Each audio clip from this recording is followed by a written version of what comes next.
myself, my name is H to the OV. I used to move snowflakes. Hello, fans of all ages. We are indeed the beasts of the East. Ryan and Warwick. You know I've done that 4 shows in a row now. Ryan Warwick and Scott Thompson with you, live from Studio A here in Rampart College of New Jersey in Mahwah, New Jersey on WRPR 90.3 FM. Thank you for tuning in on this Monday, September 21st, 2015. Right? You didn't get that wrong. No, I didn't. He gets his own name wrong, guys. Ryan and Warwick, actually. I've done that 3. I listened to both of them on the way here. Our first 2, for whatever reason, the one from Wednesday isn't going on YouTube. I said Ryan and Warwick twice.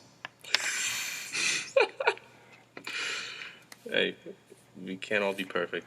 Peace of the East with you on WRPR 90.3 FM, and we are going to start off with the worst team in the NFL, the New York Giants. Okay, let's not go worst team, but worst 2 games that I've seen in the NFL so far. It's been really bad. They're the first team in NFL history to open up their season blowing 2 straight 10-point leads in the fourth quarter. This team, the first 3 quarters, they look very good. And then the fourth quarter comes, and it's downhill from there. It's the complete opposite of what we're used to seeing from the New York Giants. Yeah. No need. I thought you were going to fill in. Yeah. No, yeah. Definitely. The fourth quarter, I thought, is where Eli strives. And now it's like... You've seen the picture, right? Oh, yeah. You showed me the picture. The first 3 quarters of Eli just looking like his little derp face, and then fourth quarter he looks like the Hulk, and it's like he's radioactive. Yeah, but now it's just the exact opposite of that. Now it's the fourth quarter, it's maybe the little Giants instead of the New York Giants. Icebox. She's actually like slamming now. She's a smoke show. I don't know if you can say that. Can you hear that? Yeah, I can. Anyways. But talking about the New York football Giants. Yeah, not the little Giants. Not Kevin O'Shea. Football Giants, yeah. It's just been bad in the fourth quarter. Clock management, coaching woes, passive defense, just everything. You thought it would be a lot better than, last week, obviously. But obviously we see the same thing yesterday. Deep balls thrown, just players wide open. Just the same passive defense that we've seen in the past last week. Yesterday they would wait. Last week we went off about they were wasting not enough clock. Last week they would waste too much clock. They had a delay of game off of a timeout. They had a dumb penalty where Dwayne Harris was not set, and they had a wide open first down on 4th and 1, and then that pushed them back 5 yards, and they had to punt the ball away. A bunch of other bad penalties, more bad coaching. You have Odell, who went absolutely off in the first half. 6 catches, 139 yards, and a touchdown. And then the second half, 1 catch for, 10 yards? 10 yards, 10 or 11. And then they fed Preston Parker. The last ball of the fourth quarter went to Preston Parker, who might have dropped 6 balls before that 7th drop that ultimately gave the game away to the Falcons. I mean, granted, it wasn't a great throw. Still, you have to you're come an up NFL with wide receiver with basically stick 'em all over your gloves. Yeah. And you can't catch a ball, let alone catch Preston Parker, last game against the Cowboys, had 3 drops. 3 crucial drops, I might add. I think 2 of them were for first downs. Then he comes into this game dropping 4 balls. Some were like the easiest balls. He had 3-yard space between him and his defender. He has got to use his hands. He's trying to catch with his body. 7 drops in 2 games. That is just completely unacceptable. And especially when the game's on the line, you got to do whatever you can to catch the ball. I want to know how you feel about this. My brother and I had a huge argument about this yesterday. When Julio Jones catches that unbelievable throw from Matt Ryan late in the fourth quarter, an unbelievable throw, I was hoping that when they reviewed it, when they reviewed it, I wanted that to be a touchdown by Julio Jones. And here's why. They would have been down at the 1 yard line with one. They wound up being down at the 1 yard line with 1:46 on the clock. And then here's what happened. They scored on 3rd down. The Giants wasted a timeout. And then there was only a minute and 15 seconds left on the clock. But what the Giants should have done on 1st down at the 1 yard line is let them score. Are you risking being down 4 points with a minute some to go? Yes. But odds are, when you have 3 plays at the 1 yard line, you're going to score. That's what the odds are. They should have let them score, and then they would have had 3 timeouts with a minute 40 left.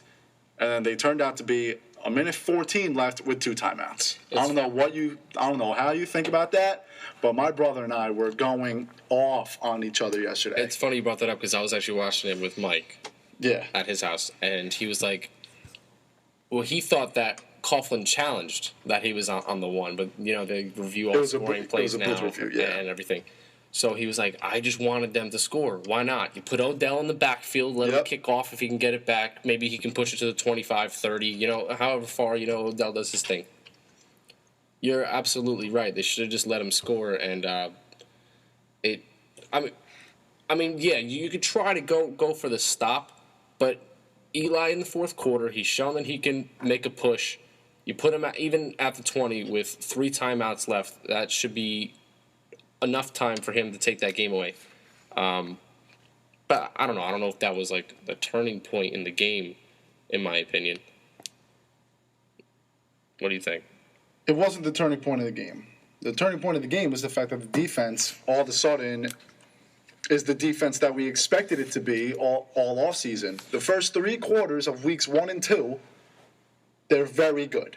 And no one saw that coming. But in the 4th quarter, they are the defense that we all expected. They can't, for whatever reason, I don't know what happens to them in the 4th quarter. They just can't play. They can't play. They had linebackers covering Julio Jones yesterday at one point. I was watching one play where Matt Ryan, all he did was turn his head to look to the left. And everyone, and I mean everyone, shifted with his head. Yep. You can't do that. He left the receiver wide open. He had like a 20-yard catch. It was honestly embarrassing to watch that because you don't even fake him out with a pump fake. He went like this with his head and If that's enough cleared to up a lane. If that's enough to fake you out, then and it was hard because Dominic Rodgers-Cromartie left the game with a concussion and too. he's probably not going to play on Thursday because very short rest, concussion. Yeah, he had the first tackle of the game. He gets hurt. He comes back in. The next tackle he makes, great form tackle, gets kicked in the chin, and he's out for the rest of the game. He had no idea where he was. He's been so clutch for the past last week, and then even in the beginning of that game, he was playing really well, and another safety woe had to come back in. So Ryan Warwick and Scott Thompson with you. We are the Beasts of the East. Feel free to call in at 201-825-1234. That is 201-825-1234. I said this as soon as Preston Parker got that last ball yesterday. Is it time to get rid of Tom Coughlin? And I think it is. Why are you shaking your head? I don't think so. I don't think so. Again, coming from, my dad used to always say when he was coaching, a coach can only coach so much. Right. Your players have to produce. Right. He called a play. Who knew that? I mean, you couldn't really see it. I don't know if Odell was open or not on that final play. Yep. Preston Parker was open. He had a seam. I would rather throw the ball to Odell. Obviously, you would, but he was open. There was it's not like it was 2 seconds left in the game. There was like 36 seconds left in the game, and he was open and he was near the sideline. And Eli threw the ball short. Number 1. So that's one player not really producing the way you want him to. Then number 2, even though it was short, it was catchable ball. Hard play, but needed to make that play. And Preston Parker just dropped the ball. I don't think it's time for Tom Coughlin to leave. But Coughlin's going anyway. After this is his last year. They're 0-2. They're not going to do anything. Their defense can't play in the fourth quarter. Eli has been awful, just flat out stupid with clock management, as has Tom Coughlin. They're not going to do anything this year, with or without Tom Coughlin. So you might as well just get rid of him. I've been a huge supporter of Coughlin, but it's time. Yeah, I mean, it might be time for, some new light to be brought into that locker room. But in my opinion, you're not going to find anyone with the experience in the way that Tom Coughlin carries a team. Again, he is still a two Super Bowl winning coach. He's been with Eli since Eli came to the team. Eli has tons of respect for him. The team has tons of respect for him. But at the end of the day, if your team gets wins, your team gets wins. I'm just waiting for if he stays, week 9, week 10, week 11, and there's going to be some locker room issues. Maybe the players aren't going to respect him as much, or they might be losing. I mean, these 2 losses are really hard, especially in the beginning of a season where there's so many doubts. When you have a lead and you just drop the ball last minute. I mean, in my opinion, I don't think that comes from to a coach. Right. To the coach. I think that's the players not producing. The coach can't go out on the field and throw the ball and catch it and run and block. His players just aren't producing. And in my opinion, what he needs to do now is say, listen, you dropped the ball. You did what you did. Get over it. But think about it in your mind. Keep that in the back of your mind. You want that to keep happening. So I think he's going to rally his troops. And if I'm wrong, I'm wrong. But, yeah, this might be his last season. This is a pretty bad start to it. The most frustrating part about all this is that the record books say 0-2, and they're not playing like an 0-2 team. 6 of the 8 quarters they have played, they've played like a 1-1, 2-0 team. But both 4 quarters, they lose it. It slips right through their fingers, and I know I sound like a broken record, but that's kind of the story of the New York Giants these first 2 games. Fourth quarter defense choking and bad clock management by Coughlin and McAdoo and Eli. Last week, they didn't waste any time. This week, they wasted too much time. They came off of a timeout and got a delay penalty right away.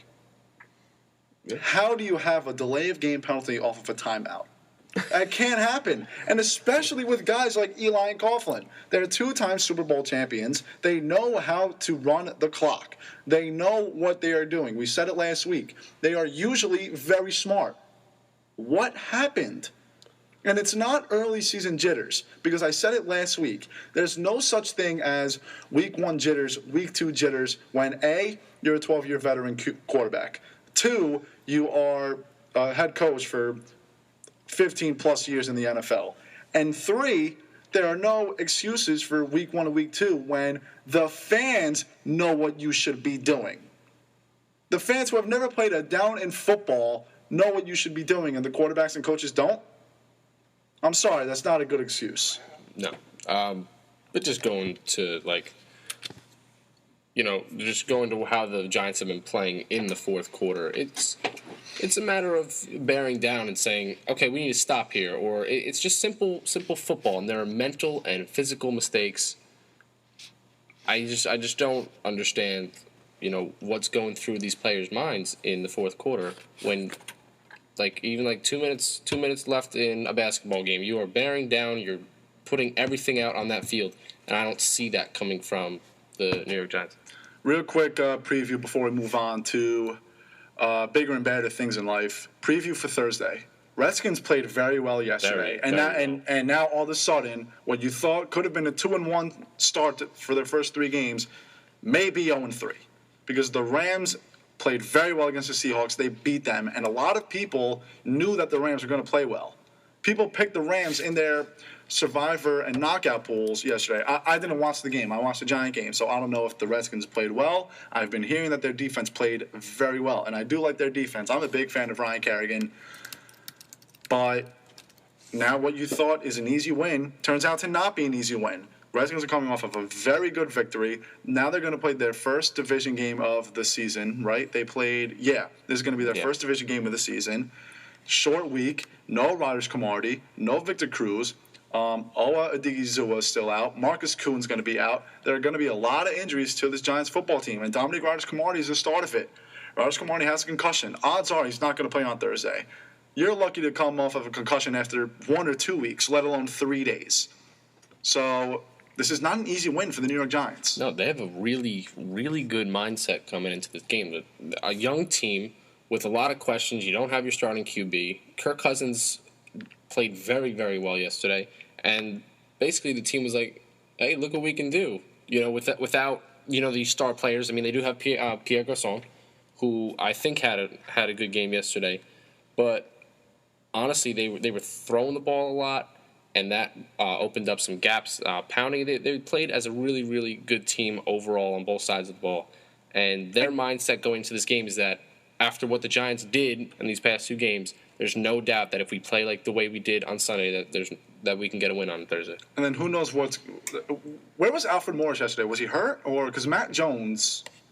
No, they were splitting time, but Matt Jones just went off yesterday. Matt Jones, the best. I gotta tell you this story. So my family football draft, right? We all do it. My parents, my little cousins, and my grandparents. My grandfather, my cousin's grandfather, he has the second or third pick of the draft, right? He's on his computer. We're looking at all the stats and everything, and it's his pick. 3rd pick overall. Matt Jones. We all look at him like, who is Matt Jones? We're like, what is he talking about? And we're like, Peps. They call him Peps. Okay. Are you sure you want to pick this guy? Like, he's the second string running back for Washington. He's like, because this guy knows nothing about football. Like, my mom bought him fantasy football for dummies. So the guy knows nothing. He picked DeMarco Murray last year. He called him Murray DeMarco. Okay. Why? Because the last name. He thought his name was Murray DeMarco. My other grandfather thought it was Jeffrey Ashton instead of Alshon Jeffrey. So these guys are. So he picks Matt Jones. He goes, we're like, Peps, you sure you want him? Yeah. Matt Jones from Washington. We're like, dude, what are you talking about? He didn't have best players available. He looked up best Joneses available. And he was the second Jones available. I don't know. Why can I remember? Julio, yeah. So Matt Jones, he picked Matt Jones. It wound up being a good pick because the guy went off. He had 123 yards. But that is my Matt Jones story. He had 123 yards on 19 carries for 2 touchdowns. So, Peps, great job. Good pick. He was the best Jones I've I mean, I don't know if that's going to happen again. You might want to drop him now, but great pick. Oh, man. That was Matt Alfred Morris had 18 carries yesterday. Really? Yeah. Matt Jones had 19? All right. So. Yeah, he had 19, so they were splitting the time. Matt Jones just broke out. So, yeah. 201-825-1234. We are the beasts of the East. You know what that sound is? Sounds like something from last night's Met game. Oh, I think it's Matt Harvey. It's Matt Harvey from last night. Matt Harvey in the locker room in the 6th inning. Matt Harvey is a prima donna. I liked him in the beginning of the season, along with every single Met fan. And now he is the villain in the Mets clubhouse. He had his head held down basically the rest of the game yesterday because he got taken out. Meanwhile, it's his own fault he got taken out. How is it his fault? Because he told the Mets that he doesn't want to pitch. I thought this was the Mets telling him he wasn't allowed to pitch. No, this was the Mets telling him you're not pitching anymore because that's what you and Scott Boras want. Because Matt Harvey says in every interview, there's nothing more than I want than to pitch, which is a flat-out lie. Because if he wanted to pitch, he would go up to the Mets. He would have gone up to them 3 weeks ago and said, I am throwing. Yeah, okay. I see. I see where you're coming from now. Yeah, and even yesterday they show the clip in between innings of Terry Collins talking to Matt Harvey.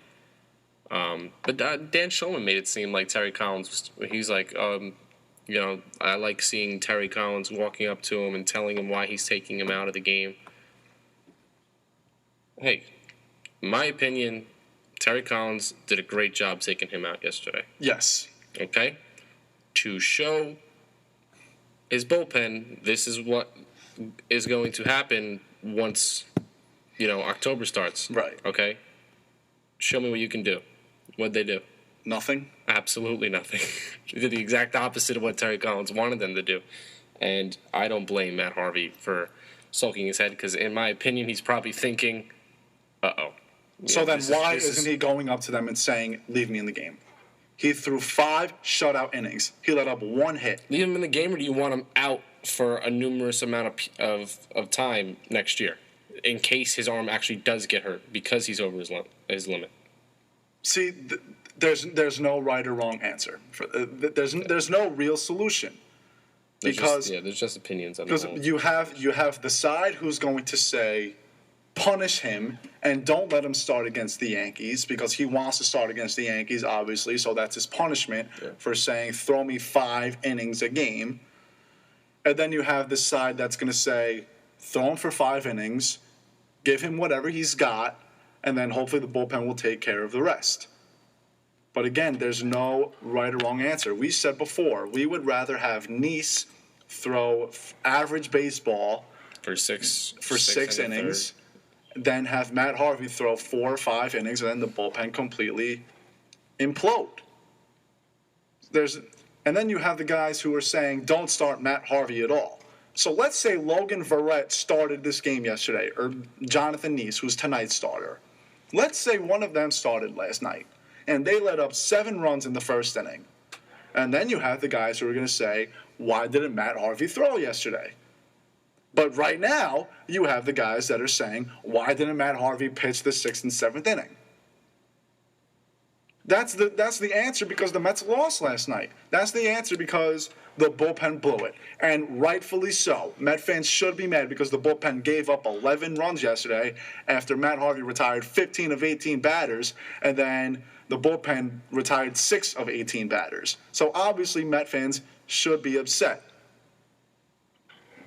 And here's what they should do. My opinion. Don't throw Harvey until you need to. If you really believe in innings limits that much, then don't throw him. I absolutely agree. You are comfortable with 6 games up and 13 left. And it's essentially 3 games up with 10 left because you do have a 3-game set against Toronto. What they should do is not throw him. But then if you don't throw him, and then he is awful in the postseason, then what? Oh, he didn't throw for 2 weeks. He's going to be bad. No, see, like you said, there's no right or wrong answer to this. It's a 50-50 shot no matter which way you do it. But like I said, I completely agree with you in keeping him benched until you need him in the playoffs because that's when you're going to need him. That's the most crucial time, obviously, that you need him. It's a no-brainer to me to sit Matt Harvey, say, listen, if you really believe in all this, innings limits, everything going on with that, I'm going to sit you until you can pitch, and you can pitch 4, 6, 7 innings. Yep. I'm not going to keep you in for 5. Obviously, you did a great job last night. You had 1 hit, 5 innings. How many Ks? 6 or 7? 6 or 7, yeah.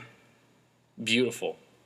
But the way they're working it, the way Terry Collins is working it is, you're going to pitch 5 or 6, sit down, you pitch great, but our bullpen's just going to have to take over, and you're going to have to deal with whatever goes on with that. And what went on with that was it went completely downhill. Yep. You have to do one of 2 things. Either don't throw him at all or throw him as far as he can go.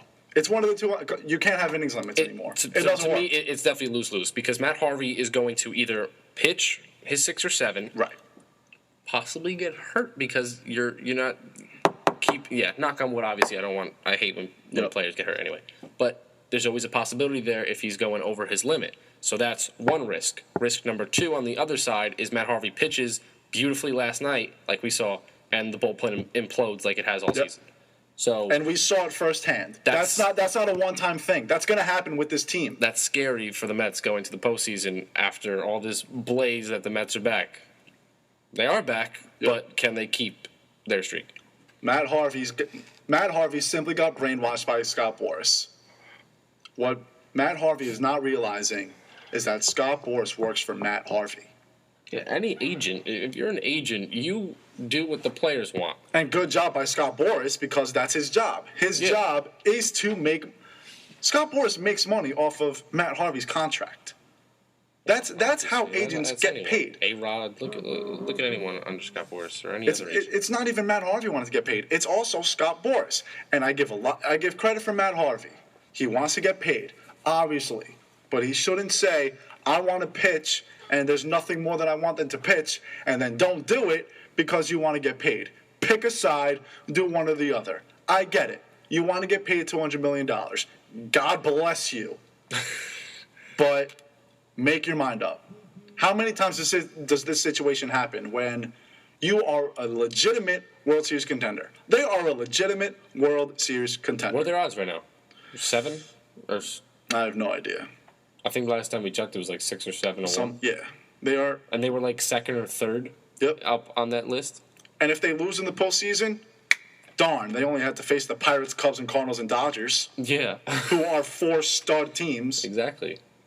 The fact that they even made it, based off of how they started the first half, absolutely average team that you thought was going to just keep going average until that streak. But, hey, what are you going to do?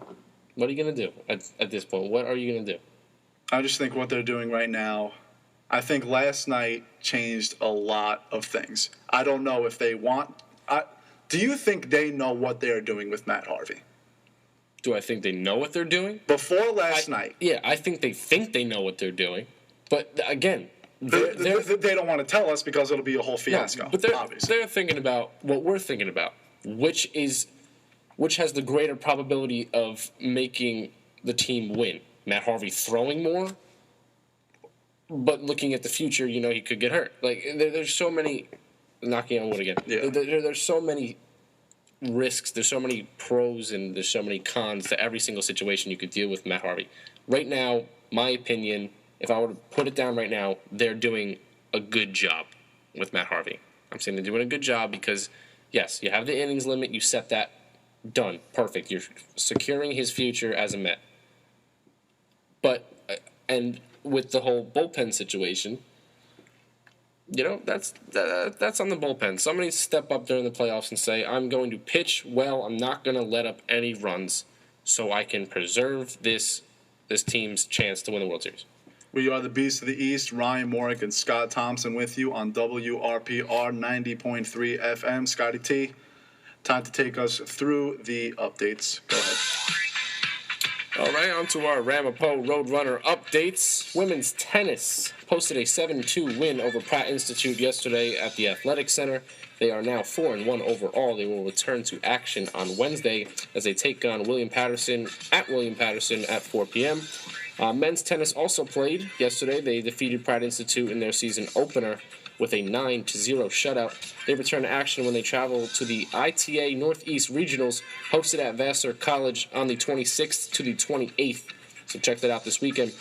Men's soccer lost another heartbreaker to Stockton 1-0 on Saturday. They are now 3-1 on the season.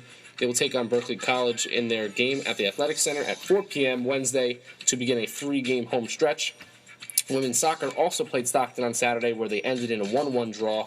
Michaela Knobloch scored that lone goal in the second half. They will take on NYU at home at 4 p.m.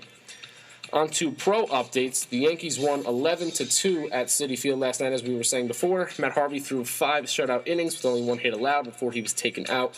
The Mets bullpen then imploded, and they couldn't preserve the lead, giving up a 5-run 6th inning where Dustin Ackley put out a 3-run home run. From there, it just went downhill. The Mets bullpen gave up 6 more runs after that. Greg Bird with a 3-run home run. The Yankees, now with momentum, traveled to Toronto to take on the Jays in a 3-game set.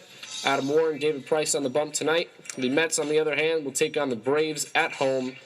Jonathan Neese and Shelby Miller on the bump for that.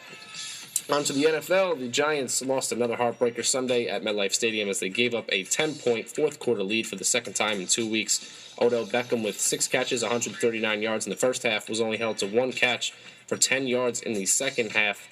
Julio Jones then stole the show with 13 catches, his career high, for 135 yards, giving the Falcons the push they needed to get into the end zone. Final score, 24-20 Falcons. The Giants will take on the Redskins this Thursday Night Football on CBS. The Jets, on the other hand, they will play tonight against the 0-1 Indianapolis Colts. Todd Bowles looking to take his inaugural season to a 2-0. That is on 8:30 tonight, ESPN. Hockey's back, Ryan. I like that. You know we love hockey. Why isn't it the best sport? Why isn't it the most popular sport ever? It has everything. Contact, non-stop action. It's my favorite sport to watch ever since I was little. Anyway, Devils Rangers, they play a preseason game at the Garden tonight at 7 p.m. And in other news, old Rangers news, John Tortorella was just announced head coach for Team USA for the 2016 World Cup of Hockey. Gold medal. Seriously.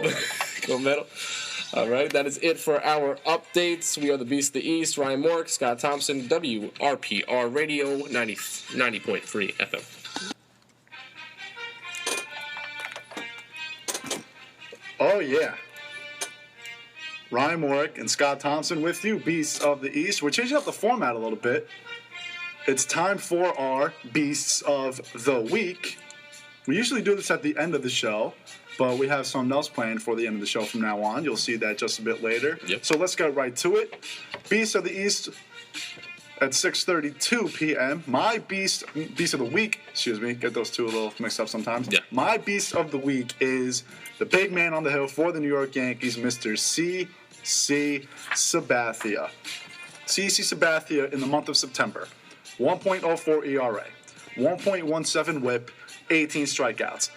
Opponents are batting 190 against him in his last 2 starts. 0.71 ERA, 13 strikeouts, 0.63 WHIP.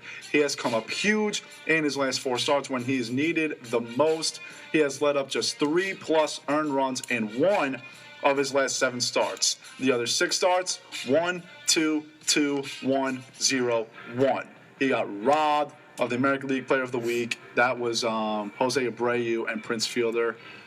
Absolutely robbed. His ERA, not good, but at a 4.8. But that is his lowest since May 16th when it was 4.67. Remember, CC had a 5.96 at one point. He's been absolutely lights out on the mound this month, and I love it. CC of old, the CC I'm used to. Yep. Came off the DL. He's wearing some new knee brace. It's working. Looks nice. And if you're winning, keep going, CC. Yeah. On to my Beast of the Week. Don't judge me on this. I'm going to try it. All right. I got my Australian accent. Jason Day. Oh, all right. That's Jason pretty good. Day. That's how he talks when he has his interviews. Jason Day, with another win this weekend at the BMW Championship. Ryan, he shot a 22 under. 22 under. He shot 18 under.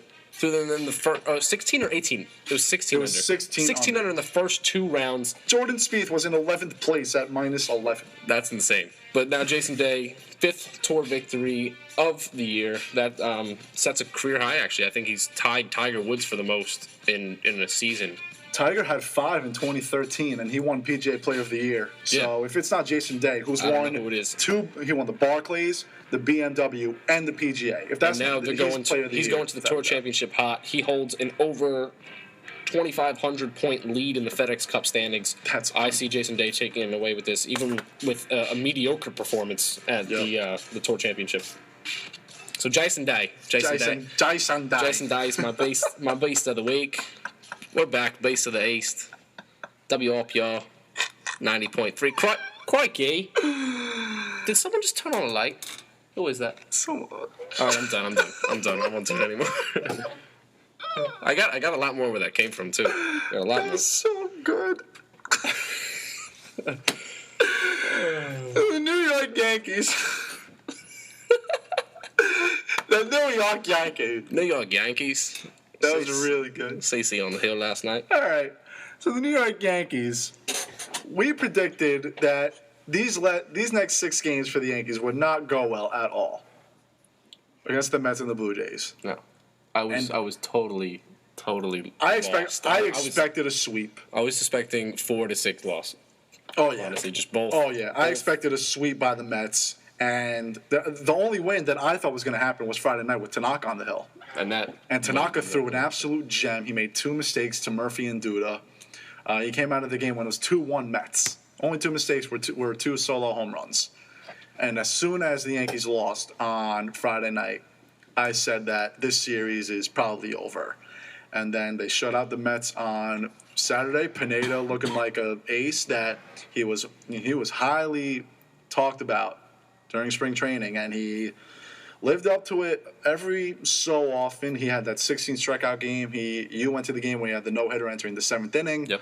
And Saturday he pitched like a complete ace. And yesterday with CC dominated. And luckily for the Yankees, Harvey came out after 5. And the Yankees took advantage of that. The defense did not play too well. Brett Garner with the pretty bad bunt, but David Wright couldn't come up with it. Daniel Murphy with that barehanded throw. Lucas Duda tried to make the pick. He didn't. Daniel Murphy with the bad throw.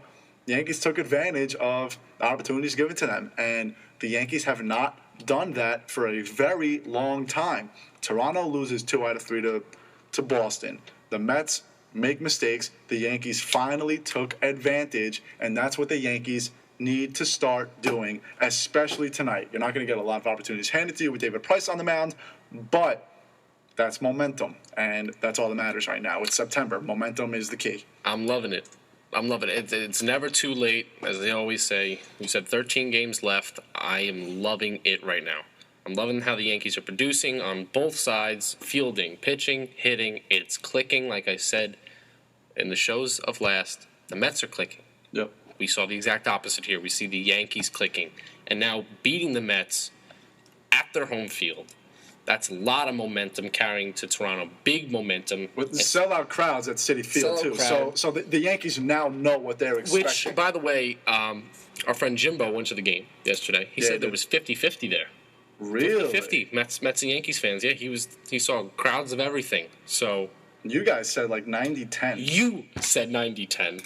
Oh, wait. Oh, I did. You said 90-10. Oh, you're right. Oh, but yeah. Even we said 70-30. Still, 50-50, that means, hey, Yankee fans, we're back on. It's because here's the thing. I hate to interrupt you, but go ahead. The thing with Yankee fans and Met fans, but they think there's this big rivalry between the Yankees and Mets. Legitimately, there's not. If you are a Met fan and you cared so much about being deemed the king of New York, and the same thing with the Yankee fans, like the Yankees won last night and it was all, Yankees are still the kings of New York, the Mets stink, 1986, 27 championship. Both teams have so much more to play for than being the better team out of 2 teams. Yeah, the Mets are playing for. Yeah, we are still the New York Mets. We're still in New York. They're playing for. We're going to make a push now. We're not only the minor league New York Mets, the AA New York Mets. They're playing for that, and the Yankees are also playing for their franchise status. Hey, we're still the Yankees that you should be scared of. So but they have so many. Would you rather be the best team out of 2 within a 5-mile radius, or would you rather be the best team of 5 in an entire division? Yeah. Some Yankee fans would rather be the king of New York. I care more about Yankee Red Sox games than Yankee Mets Without games. Without a doubt. But That's my rivalry. Your rivalry is what? Mets, Nats now? I think Mets and Nats is a pretty good rivalry. Now it's Mets and Nats. Yankees, Red Sox. That's what you should be focusing on, not Yankees, Mets. Yep. Same thing goes for Giants and Jet fans also. Like, are you going to tell me if the Yankees, obviously they're both going to make the playoffs, but if the Yankees don't make the playoffs, you're not going to root for them? 27 titles. No one cares. They've been dead for 50 years. I'm saying you as a Yankee fan, think about, obviously. Once the Yankees get eliminated, I'm going to be rooting for the Mets. Exactly. You can call in and you can trash me for rooting for the Mets. Go ahead. I'm a baseball fan. I will drop your call. Just because I'm a Yankee fan, that doesn't mean that the Yankees are God's gift and everything that they do is right. Yeah. You're a Met fan. How can you root for another team? Because I'm a baseball fan. I like the sport. I'm a New York fan. I'm a Giants fan. I'm rooting for the Jets to make the playoffs. This might sound weird, but I was rooting for the Rangers in the Stanley Cup. Me too. I'll root for Steven Stamkos and the Tampa Bay Lightning. No, I'm gonna root for Derek Stepp. I'm root for Rick Nash. I'm gonna root for my hometown team. I'm gonna rally behind everybody else. It's not even that. It's not even being the hometown team. It's just. I hate the Rangers with everything I have in me. But you know, I like their players. I love Hagelin. I love who's the psychopath? Well, Hagelin's gone now. Oh yeah, true. He went to L.A. I love Zuccarello. Zuccarello's great. He's awesome. But just it's the story. The Rangers had not won since '94. Before that, it was 1940. Look at the Mets. They haven't made the postseason since 2006. You're rooting for David Wright because he's the only guy who was on that team that's been there since the very beginning. It's still been there. So, am I a Yankee fan? Yes. I was rooting for the Mets to lose 25-0 this weekend every game. I was also rooting for the Nationals to lose. Why? Because I'm a Yankee fan. I want the Yankees to do well. But I'm a baseball fan. I want the Mets to do well. So if you're that concerned about being the king of New York, relax. Both Yankee fans and Met fans and Giants and Jet fans. There are Giant fans who, I can guarantee you, if the Jets lose tonight, there are going to be Giant fans that are saying, Jet fans think they're the Super Bowl champs, blah, blah, blah. The Cowboys are 2-0. Be more concerned about the Dallas Cowboys because right now you're 2 games behind of them. You're not 2 games behind the Jets because they're not even your conference. You're 2 games back with the Dallas Cowboys. Focus on that. Yeah, but going to baseball, you can focus on what team you like and who's the king if they make it to the World Series. Right. If you're a baseball fan, you root for both going through the whole thing. Yep. Plain and simple. Then you can pick your differences at the end. We got off on a tangent there, but let's go back to the Yankees. CC awesome, we mentioned that. But now you have Masahiro Tanaka, who just went down with a hamstring injury, and that's also a discussion for another day. Batters being in the NL, I don't like it because that's how Tanaka got hurt. That's how Chen Ming Wang's career ended. Just make it the same for both leagues. Do you remember that game? That Astros game? Yeah, it was an Astros game. It was at Houston, yeah. We'll get into that a different day, though. Tanaka's hurt, and Tanaka, same thing with CC. Every time you need Tanaka, he goes out there and deals. The last 2 games he has thrown against Toronto, absolute gems. One of them a complete game, and the other one last week or 2 weeks ago, he threw 7 shutout innings, I believe. Tanaka is the ace of this pitching staff, and there's no question about it. Whenever you need him to throw, he throws very well. And the worst thing that can happen to this team, to this Yankees team, is them being 1 game back with 1 to play.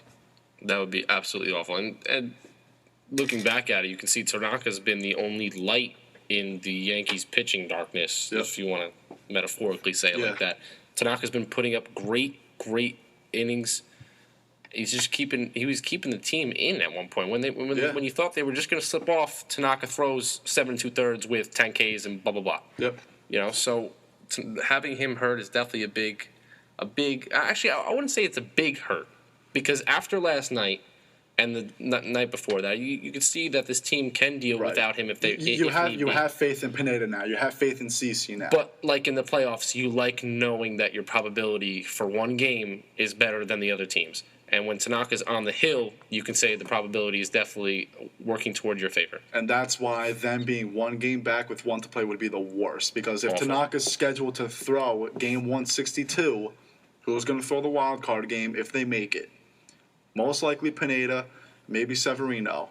But then who is Houston? Not Severino? I would throw Pineda without a doubt. Okay, yeah. I don't know why. It's just Pineda in games like that. I mean, like, I'm not going to say Pineda in Boston last year. Yeah. Anyway, just Pineda in big games when you need him to throw, especially against, like, I think he pitched against Hernandez at one point, Felix Hernandez in Seattle. He just pitches well against matchups that don't work in his favor. And look at Severino, his first big start against Toronto, let up 5 runs in the first inning. And who's it right now? The Astros right now? Astros, and they're going to have to probably face Keuchel.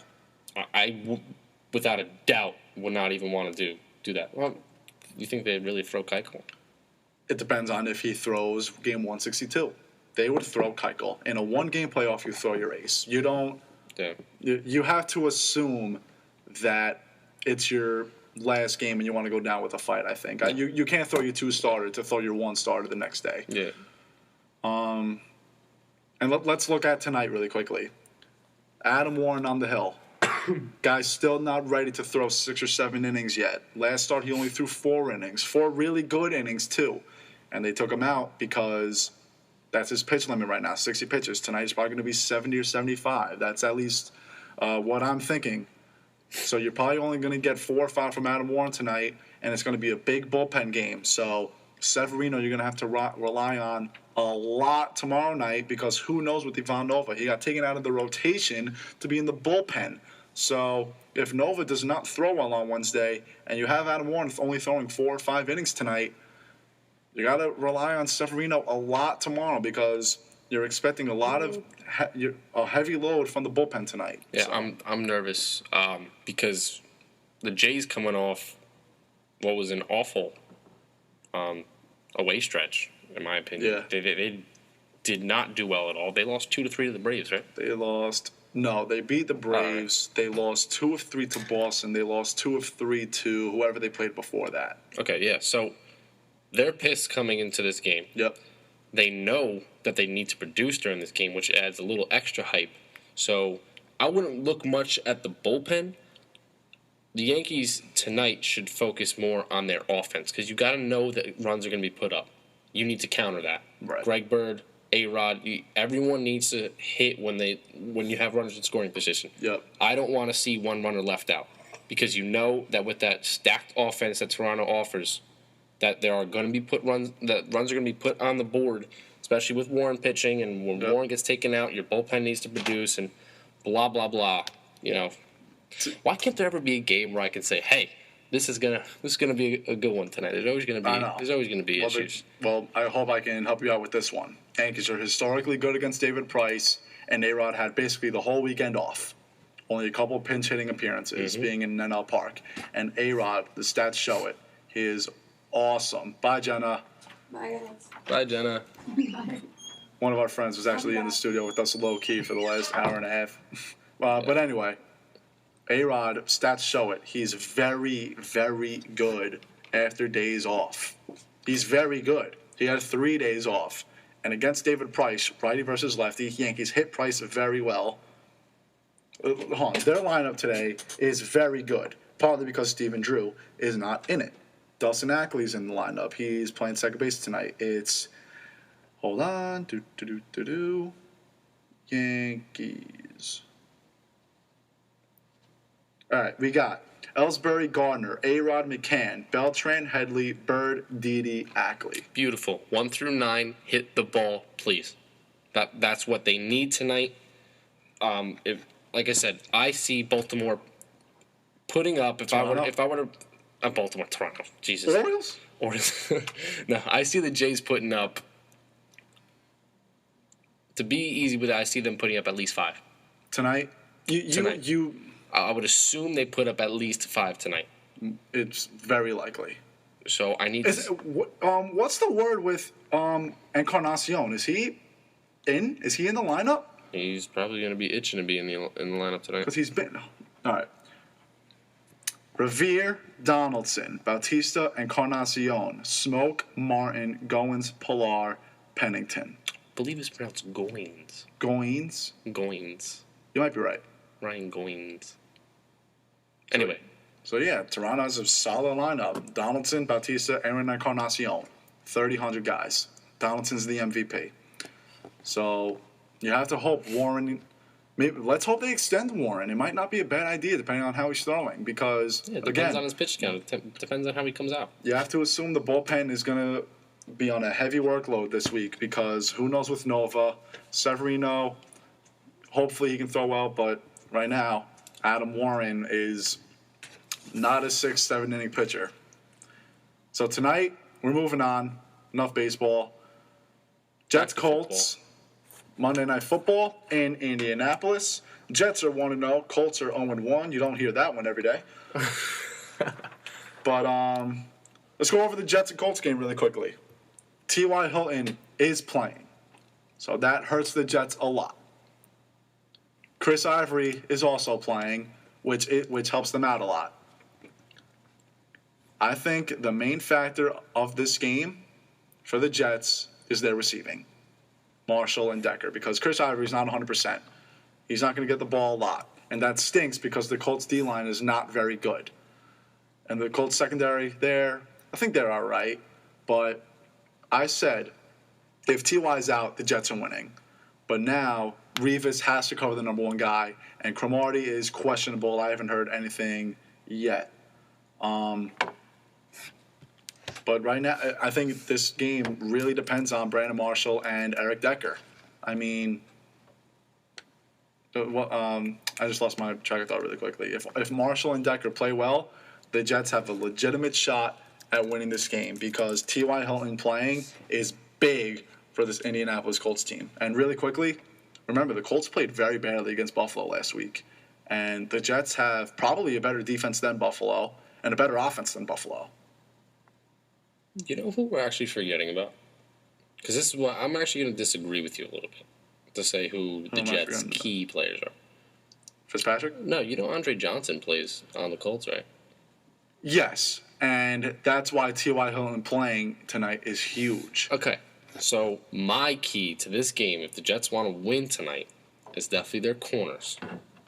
Cromartie's questionable. Are we going to find out game time if he's going to play? Keep talking. I'll look it up. All right, talking. No. But honestly, I see if because in my opinion, I don't think it's Marshall and Decker that are the keys to this game. Like you said, the Colts D line is not that good at all. Right. So I see Fitzpatrick making some very good throws, very accurate throws tonight to both his receivers, and that's also going to open up the run game. I see if the corners shut down on Johnson and Hilton, the Colts are not getting past that Jets D-line. Their running game, I don't think, is as good as what the Jets are going to be throwing at them. So I think the corners are what are going to be the keys. Antonio Cromartie is playing tonight. Okay. Cromartie and Revis, you shut down Andre Johnson and T.Y. Hilton, you win the game. Because there's no way Frank Gore is playing well tonight. There's no way. Simple. Frank Gore did nothing against Buffalo. Granted, Buffalo was at home, so... Frank Gore, I love Frank Gore to death. Me too. Frank Gore is old, though. Frank Gore is not as fast as he was. You have this young D-line. You have these young linebackers coming at you. These guys are going to be stopping that run game, so Andrew Luck is going to have to be attentive tonight, definitely to them, coming at them. And in my opinion, like I said, Revis and Cromartie, you win the game tonight. You win or lose that game tonight. You know, if you Google Antonio Cromartie, the first thing that comes up is Antonio Cromartie kids. Yeah, I would figure that. Honestly. Real quick predictions. Now that Cromartie's playing, I think that's huge because I said if T.Y. was out, Jets are winning because Revis would shut down Andre, no problem. But now that Cromartie can stop Andre Johnson. So who do you think is going to be on who, though? Do you think you put Cromartie on Johnson or Revis T.Y.? is going on T.Y. Yeah, Revis will go on T.Y. 1-on-1, 2-on-2. Yeah, because Revis is on Cromartie. Because if you think Revis about it, T.Y.'s the smaller. Andre Johnson's obviously bigger than him, right? I think Andre's more bulkier. More bulky, yeah. Yeah. Is bulkier a word? Bulkier, yeah. We'll go with it. Yeah, you put Cromartie the bigger corner on right. him. I'm going Jets victory. I'm going to say Jets 24-21. It's a nice generic win spread right there. I think the Jets are going to win this game, and I can see this game being a 2-possession game. I really can, because if Chris Ivory can run the ball like he did last week, it's going to be a nightmare. I get it. It's Cleveland. But Cleveland's defense is better than the Colts' defense. Wait, is Chris Ivory questionable? Questionable. We'll find out now because we got an hour till the game, basically. I heard he was playing, but I'm not sure. But good to go for week 2. So Chris Ivory's playing. Okay. Jets are going to win this ball game. Frank Gore can't do anything against this Jets defense. T.Y. and Andre, I think they'll produce a little bit, but I don't think they will produce like they usually can because you have Darrelle Revis and Antonio Cromartie. Colts O-line is, how are they? Decent. So I was going to ask you, unreal. Little trivia, over under 4 sacks on Luck tonight. Under 4 sacks? Yeah. What, 3? Under than that, I think. Okay. I don't know. I think that the D-line is definitely going to be coming at him tonight. I think the Jets' strengths are better than the Colts. Like the Jets' strengths can beat the Colts better than the Colts' strengths. The Jets can at their best can beat the Colts at their best. Is what Right. I'm The saying. Jets' strength outside of Andrew Luck, the Jets' strengths are better than the Colts' strengths. That's Okay, what I'm yeah. trying to say. So I'm gonna go Jets 28-21. That's it right there. Jets are the 6.5 point underdog. So if you want to bet that 1.5 is big, but I think the Jets are going to win this game. I think they can stop Ty and Andre, and I don't think Frank Gore is going to do much at all. No. Ryan Morick and Ryan Morick. You said Ryan Mork. You said Ed? Did I? I don't know. No, you didn't. You're hearing stuff. See, now it's just in your Now head it's just now. in my Now head, you're going right. to think about it. Ryan Morick and Scott Thompson. He's going to pronounce the syllables from now on, everybody. Ryan Morick. athlete. Athlete. Scrimmage. Brian Morick, Scott Thompson. We are the Beasts of the East. We will be right back with our final thoughts. You're listening to WRPR Mawa. Now that's a face for You're new. Throwbacks. This is the. You want to know why we're playing this song? I got my Vans on, baby. Look at that. I act like there's a camera in here. Earlier in the day, Ryan was just sitting there. I just started singing this. So I'm like, hey, this is perfect to put on. You know who got me these Vans? Got my Vans on, fitted, walk out the door. You know who got me these? What? Who? Girlfriend got me them. Girlfriend. No, girlfriend didn't get me them. Girlfriend got me them. Girlfriend. She also got me this watch. Shouts out to Melissa McCarthy. Look at that. Not the actress. Not the actor. The actress too. She's cool. Look at that. That's pretty.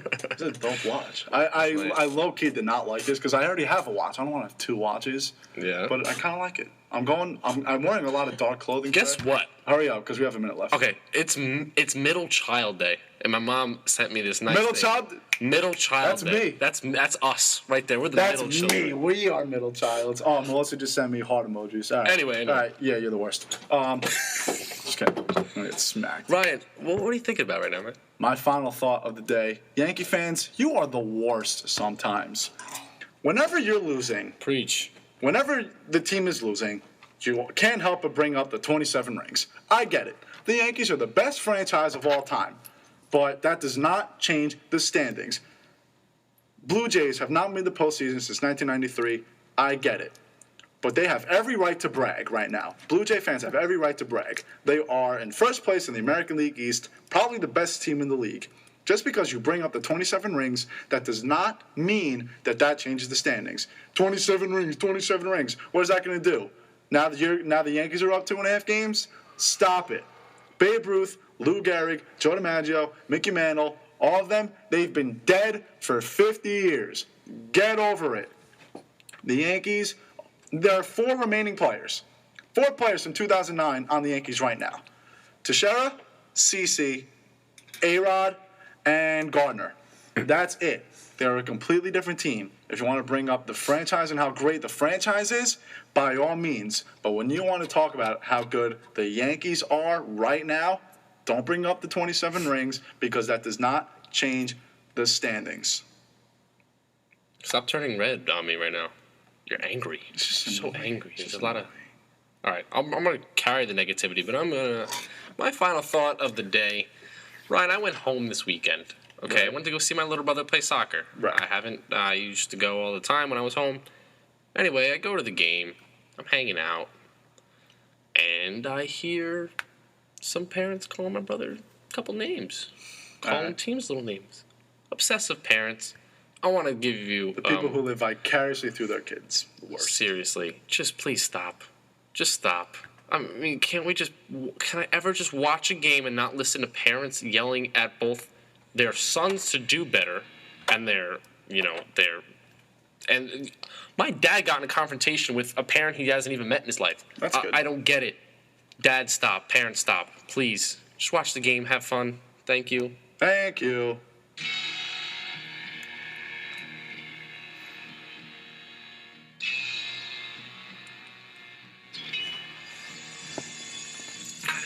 We were supposed to end the show a minute and 37 seconds ago. I got carried away. But it's all right. It didn't really help that I brought up the Vans. That took like 2 minutes long. So I'm going to wrap it up now. Ladies and gentlemen, thank you for tuning in on this Monday, September 21st, 2015. Ryan Morick and Scott, I did it. Ryan Morick and Scott Thompson. We are the Bees of the East. Baba Booey! Baba Booey. WRPR 90.3 FM. Tune in tonight. I can't remember what show is on because we kind of just released the schedule earlier this week. But check out the Morick Sports Twitter at Morick Sports, at Scott Thompson 08 for WRPR shows. Beast of the East, closing it out on WRPR 90.3 FM. It is not goodbye here to see you later. Take care and so long, everybody.